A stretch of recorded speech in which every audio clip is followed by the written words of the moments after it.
Okay, so hari ni saya nak buat unboxing Amazfit. Okay, saya baru beli daripada Shopee. Wow. Okay, Bismillahirrahmanirrahim. Risau dia. Tak apalah, nanti dia boleh buka. Ui. Ui, rasa macam buka Apple Watch.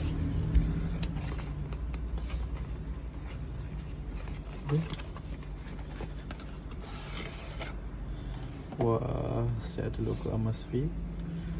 Okay, sekejap. Kita sepatutnya kita review otak dia dulu. Okay, so kalau ikutkan dia ada AMOLED, multi-spot tracking, notification, apa semua. So basically apa yang smartwatch mampu buat, dia boleh buat lah. Cuma mungkin kurang sikit lah daripada yang jenis yang mahal tu.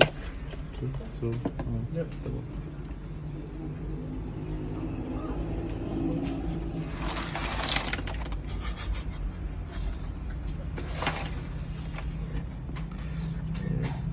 Nanti kau buat.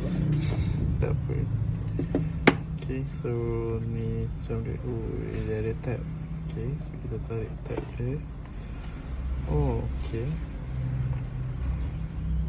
Okay, so nampak menarik. Sangat menarik. So, dia boleh tarik macam tu je ke? Oh, dia boleh tarik macam tu je.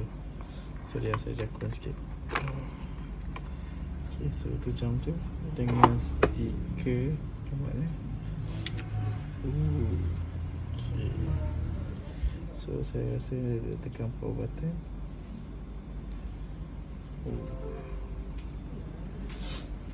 Sangat nice. Open the Mi Fit app. Tak apalah, ini saya set up kemudian.